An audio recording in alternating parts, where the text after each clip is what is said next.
Ngayon po, July 18 ay hindi pa natin nakikita muli no si Sir Jemar Offeria. Yung video na yon na nakuha nung July 10, yun na yung panahon na huli siyang nakita.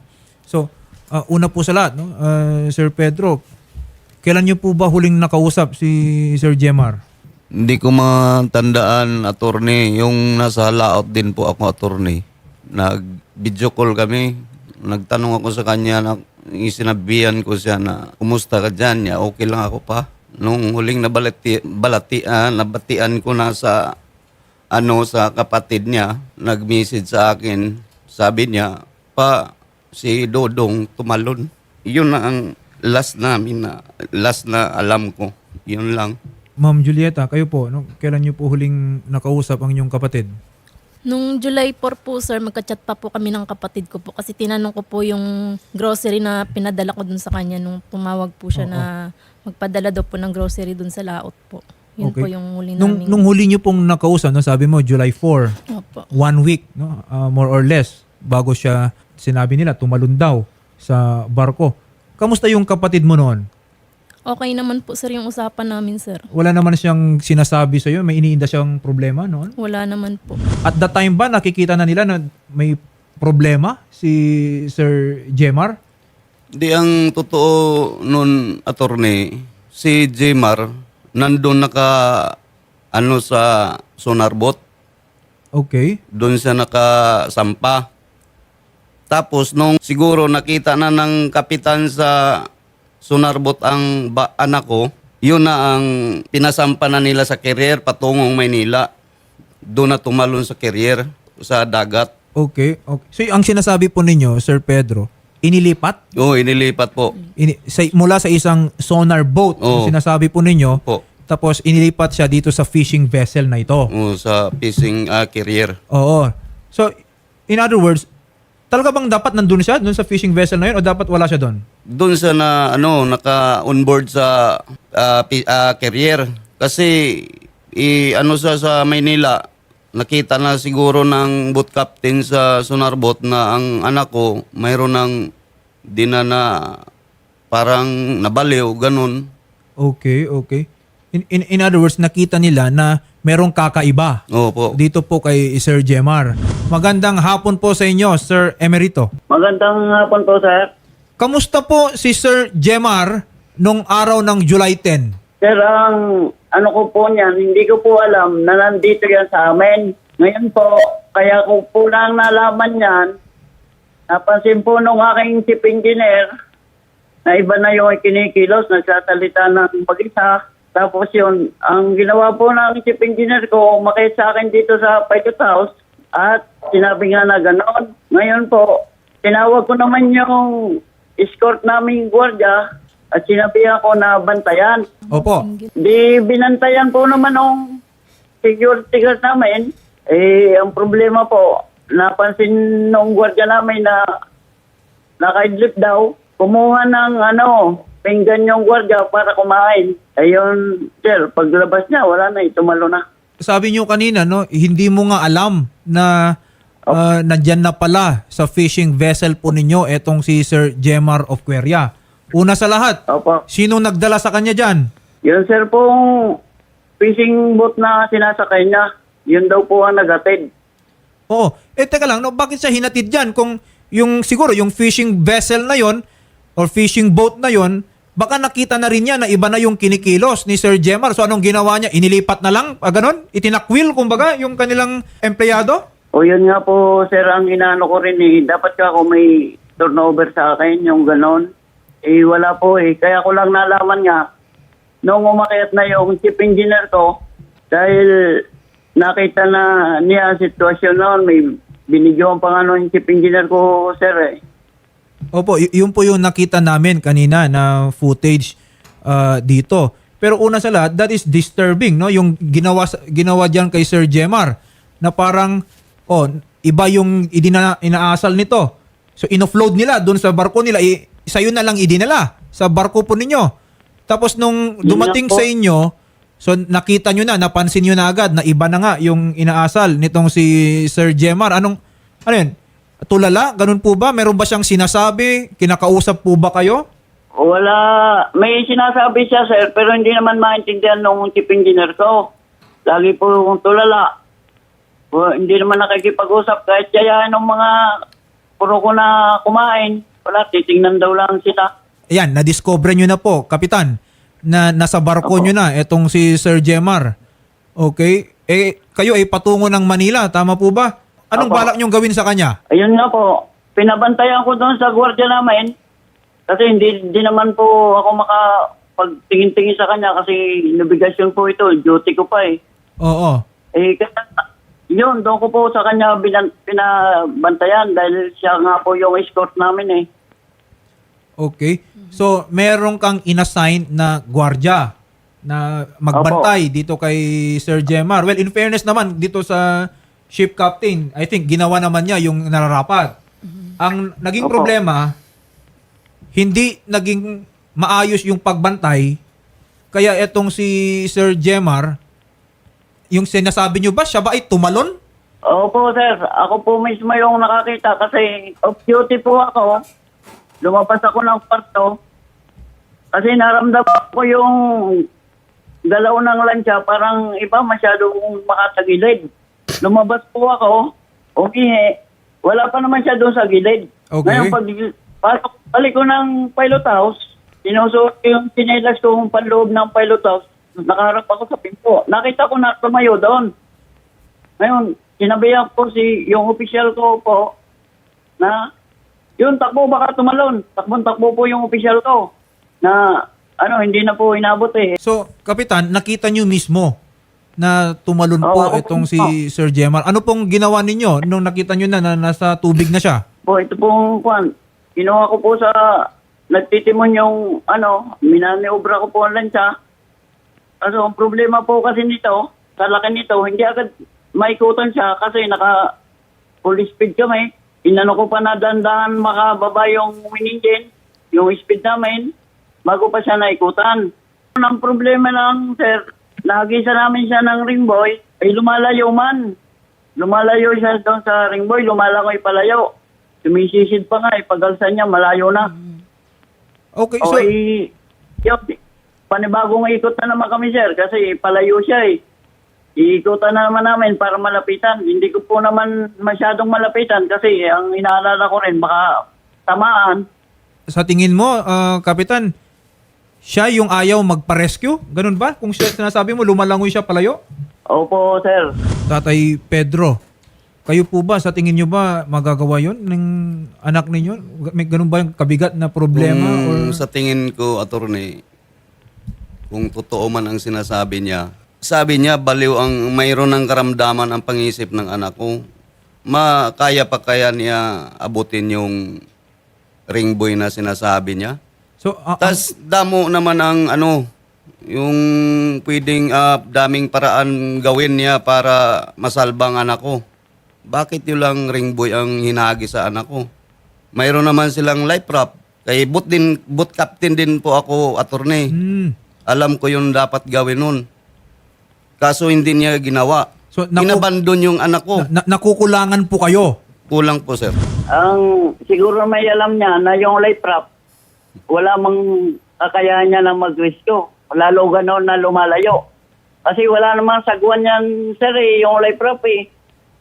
Yung life raft kasi, sir, ang pagkaalam ko dyan, para lang sa crew yan, nahawakan kung sakali malubog. Well, naiintindihan po namin no, kung saan kayo nanggagaling. At gusto nyo, sana man lang lahat ng naging paraan para sana isalba yung buhay ni Sir Jemar, sana man lang ginawa. Opo. Si Jemar po ba, in the past, meron na ba talaga siyang mga ganitong insidente na nawawala siya sa Depressed lang siguro. na-depress. Sir Nilo, no? So, empleyado nyo pala itong si Sir Jemar of Queria. Tauhan nyo ba yung nagpalaya sa kanya dun sa unang boat na nasakyan niya? Attorney, correction lang po. Hindi po in-upload yun doon. Basta lang ako. Tinawag po nila sa, sa HR, na ito si Gemma, mayroon ng nagkakaproblema na po sa Yun nga po, nagkakaproblema na siya. Ngayon, ang advice ko lang office kasi, isakay sa carrier para ibalik dito sa tabi para ipacheck kung ano pong nangyari kay Jemar po. Yes, ang sinasabi po ninyo yan yung ginawa ninyo, pero sabi nung kapitan doon sa nilipatan niya, hindi nga niya alam na nakasakay na pala doon etong si Jemar. O ang naging problema po siguro, yung kapitan po ng Solar, hindi na notify si kapitan po ni carrier po. Ganun po ang naging siguro sa kanila. Pero sa office po, meron pong advice na pauwi na po siya para mapacheck siya. Ang naging problema po siguro, yung doon po sa kabila, pagpasa po, hindi nasabi nila. Ang sinasabi po ninyo, no? Yung ginawang paglipat sa kanya sa pangalawang fishing vessel na yan, yun ang parang naging solusyon ninyo kasi nakita nyo na yung pangangailangan niya. Okay? Apo, Ang problema, yung pangalawang barko, doon nangyari eh. Yung kinakatakutan nyo eh. Yun po, bale, yun po ang advice ni Kapitan Sir, attorney, na bantayan po ng security, yung si Jemar po. Sa tingin ko, ang isang tao mayroong tendency nasaktan yung sarili niya o di kaya tumalon dyan sa barko na yan. Bakit yung nakita kong video kanina parang ang lapit-lapit niya dun sa gilid ng barko? Hindi ba dapat sa loob man lang, indoor? Bali po kasi yung limited po kasi yung kwarto ng yung mga hotel po, maliliit. Sir naman, alam kong limited ang area dyan sa barko, pero alam nyo naman na yung problema eh. Alam nyo naman yung tendency eh. Hindi kaya nararapat na yun yung gawin natin, dalhin siya doon sa isa sa mga kwarto na yan. Ano man lang yung isang tao ilagay mo doon para maiwasan yung harm sa sarili niya. Yes, attorney. At that point, kahit hinagisan siya ng ring boy, siya mismo yung lumalayo. Alam na kasi natin na si Jemar at that time was not in the proper senses. Okay? So hindi na natin pwedeng sabihin na alam niya yung ginagawa niya. Sa tingin niya, nakakabuti sa kanya. Okay? At alam na pala ng lahat na meron siyang problema. Binivideo nga siya na parang tulala eh. Ibig sabihin, everybody was aware na itong taong to, kailangan niya ng protection, may special siyang pangangailangan. Baka doon sila nagkulang dyan. I think you need to review your procedures dyan. And we need to know, at this point, ano ang balak ng kumpanya. Kasi nakikinig yung pamilya nitong si Jemar. At hindi sila natutuwa. Apo, attorney, kami naman po ay patuloy pong naghahanap doon sa Jemar po, doon sa laot. Kaya lang po, ngayon po talaga, simula ng 16, 17, sa ngayong araw po, sobrang lakas po talaga ng alon, hangin. Maabot po ng mga 27 knots. Kaya medyo hindi na rin po muna hinahanap yung Oo. delikado rin. Opo, I am aware right now na medyo may sama ng panahon at hindi rin ligtas na manatili kayo dyan sa karagatan. Okay? Pero you have to continue your efforts kasi una sa lahat, nasa custody ninyo yung tao nung siya ay tumalon dyan sa karagatan. Okay? Pero other than that, Sir Nilo Tabanera, syempre, you also need to coordinate. Kailangan yung kausapin tong pamilya. Kasi for sure, sa ngayon, baka may iba pang pangangailangan ng mga yan. Kinakausap namin sila.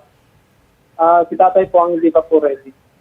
Okay. Well, yes, At this point naman, syempre, lahat tayo dito, nagtitiwala pa na sana in the coming days, makita rin natin itong si Sir Jemar of Queria. Okay? Pero what I'm saying, Sir Nilo, even in the meantime, you should be ready. Okay? Kasi may obligasyon din kayo, yung kumpanya ninyo, kayo yung may empleyado dito. They have benefits. Sana na meron ba tong social benefits, SSS, and all those things? Yes po, kompleto po si Jemar po sa papeles po. Okay. Commander Leo Backwell. Magandang hapon po, sir. Tanong lang po namin, from the Coast Guard, ano po yung mga efforts po natin patungkol po dito sa pagkawala ni Sir Jemar of Queria? Yes, sir. Upon receiving of the message coming from our Coast Guard from the Manila, immediately, sir, is binuo natin at nilaunch natin yung ating search and rescue team. We attempted to do a SAR operation, but due to the adverse weather situation, sir, is hindi kami nakapunta doon sa location dahil nga sa lakas ng hangin at ng At masama yung panahon, sir. Maulan, sir. Malakas yung alon. Malakas din yung hangin, sir, that time, sir. Tama po ba, sir, na hindi natatapos or hindi ititigil? Okay, by that time na mag-improve yung condition sa karagatan, itutuloy pa rin yung search efforts dito kay Sir Jemar. Yes, sir. Yes, sir. With permit, sir, we will continue our search and rescue operation, sir. And at the same time, sir, we also conducted info dissemination to our nearby station, substation, and also, sir, sa ating mga fisher folks, sa mga transiting vessel or fishing bangka, na mag-report immediately, sir, sa ating nearest Coast Guard station if there is potential sighting po ng ating pong subject po na man overboard po dito sa ating area, sir. Ano po yung usual procedure ng mga ganitong cases, man overboard? Anong dapat Yes, sir. gawin ng vessel? Yes, sir. Immediately, sir, dapat, sir, yung ating mga crew or even yung nandun mismo sa barko, sir, i-conduct sila, sir, ng search and rescue, sir, para makuha yung ating man overboard, sir, to save him or to save her, sir, yung kasamahan na tumalon doon sa vessel, sir. Okay. Sapat na ba sa tingin ninyo, Commander, yung ring buoy? Sa tingin nyo, kailangan pa magdagdag ng ibang efforts para ma-rescue, for example, ang isang tao na nahulog? Yes, sir. As much as possible, sir, we must do our best na makuha, sir, yung ating man overboard, sir. Kasi may other way pa naman, sir, na pwede nating magawa, sir. Less than doon sa life ring, sir, na makuha yung ating kasamaan, sir, na tumalon doon sa barko, sir. Alright. Oo, no? Well, I agree din, no? Siyempre, no, if there is any way, kung meron pa bang ibang pamamaraan para tulungan ang isang taong, ayun na, nakikita nyo na, no? Yes, sir. Di ba dapat i-exhaust natin, gawin natin lahat? Opo. Oo. Yes, sir. Yes, sir. Okay. Sige po ha. Umaasa po kami, Deputy Station Commander Leo Bacuel, na ipagpapatuloy po natin. At sana, no, mahanap natin si Sir Jemar of Queria. Yes, sir. We will continue our operation, sir, once na maging maayos na yung ating panahon dito, sir. Yung ipinagtaka ko lang, attorney, nung time na nandun na sa dagat ang anak ko, tumalon na, bakit hindi nakakoordinate sa Coast Guard dun sa Palawan? Kami pa po yung unang Una nag-report pang dun sa Coast naka-report. Guard, sir. Yung mismong kapitan na yun, wala pong report sa Palawan po. Ba't ngayon iba naman po yung sinasabi lang. nila? So ang sinasabi po ninyo, sa inyo pa nalaman ng Coast Guard? Opo, kasi kami po yung nag-report sa Coast Guard, sir. Yung kapitan na yun, wala pong report dun sa Palawan po. Paano nyo po nalaman na tumalon siya o nahulog siya at the time? May tawag po yung office po sa kuya ko po. Yung kuya ko yun po yung nag-report sa amin. Kaya yung kapatid kong isa, yung sumunod sa akin, pinapuntahan ko kaagad sa Coast Guard na i-report po. Okay. So yung opisina or yung kumpanya, sinabihan muna yung pamilya, tapos yung pamilya na yung nagsabi sa Coast Guard. Opo, yun po. Okay. Kasi ako, meron dito, may inabot sa akin kanina, progress report from, I believe this is from the Coast Guard. At nakalagay dito na may radio message na natanggap. No? Kaya po ito, more of confirmation lang, i-verify natin if nakarating ba agad-agad sa Coast Guard. Kasi kung hindi nakarating ka agad-agad yan, ibig sabihin, yung mga procedures hindi nasusunod. Magandang hapon po sa inyo, Director. Ano po ang jurisdiction, no? Anong pwedeng gawin po ng Marina tulong doon sa pamilya at doon sa efforts na hanapin yung man overboard? Attorney JV, alam niyo po, ang buhay po ng kahit sinong Pilipino, napaka-importante po yan. At hindi na po natin kailangan antayin ang aksyon ng gobyerno. Ang una, dapat yung may-ari po ng barko, dapat nag-exert na siya ng effort. Tapos may radio communications po sila. Pwede po silang tumawag doon sa Philippine Coast Guard, sa Philippine Navy. Dapat nag-report po sila kaagad. Importante rin po dapat na yung may-ari ng barko ay sinisigurado na ang kanyang mga nire-recruit ay mentally fit. Yes. May medical clearance dapat at may insurance. Requirement po ang mga yan. Actually, kanina po, Director, nakausap ko po yung representative ng company kanina, and I asked them na rin kung meron na-enroll nila dun sa mga benefits etong si Jemar, and they should be ready later on to communicate. Kasi base sa mga narinig ko, dapat may mga liabilities dyan. Tama po kayo. Yung liability po, talagang hindi po nila matatakasan yan. Kasi una, may ano po sila, talagang may obligasyon po sila to ensure na safe po ang ating mga fishermen on board, yung mga mga fishing vessels po na sinasabi natin. At dapat nakasaad din po sa kontrata ang mga provision ng mga to. Napaka-importante po kasi ang kontrata kasi that will be the basis po ng pag-exact po ng liabilities ng ating mga ship owners or fishing vessel owners. At nung alam na po nila na may issue po, for example sa mental fitness, kasi po yung mga seafarers po natin, nagkakaroon na po sila kahit mga nasa overseas, may po sila, we have issues ng mga mental health. Kaya ang marina always reminds ang ating mga seafarers na napaka-importante po that they have to ensure na physically and mentally fit sila. That's why pati yung mga DOH accredited na mga clinics natin, na-ensure na dapat bago bigyan ng medical clearance ay fit po ang ating mga seafarers. So, dapat malaman din po natin kung ang company ay nagkaroon ng requirement for medical clearance bago nila hinire po tong kababayan po natin na hinahanap po ngayon.